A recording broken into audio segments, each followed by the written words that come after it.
faisons toutes les interventions classiques comme peuvent faire tous les SMUR adultes ou pédiatriques. Mais nous avons une particularité. Nous transportons des enfants qui sont en urgence vitale.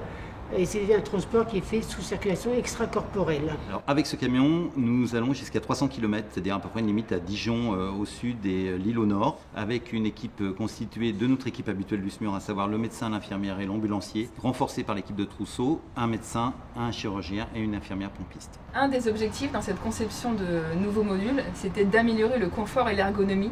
Actuellement, on est bloqué dans le camion et on avait un visuel qui était très chargé et parfois une accessibilité qui était réduite. Donc, à présent, ce sera d'avoir une accessibilité beaucoup plus importante et donc une meilleure prise en soin du patient. Il y a énormément de matériel sur ces transports, donc c'est des malades qui sont très très lourds, ils ont besoin de beaucoup de médicaments, donc beaucoup de pousse-seringues. À s'ajouter à ça le scope, la machine de CEC qui permet la circulation extracorporelle, d'oxygéner le sang, et c'est ça qui maintient l'enfant en vie.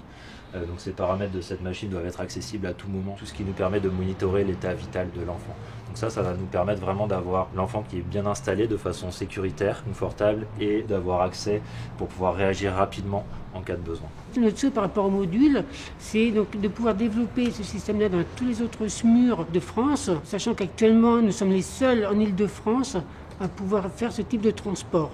On voudrait partager notre expérience, notre savoir-faire, trouver des financements pour avoir un deuxième module de relais en cas de panne du premier.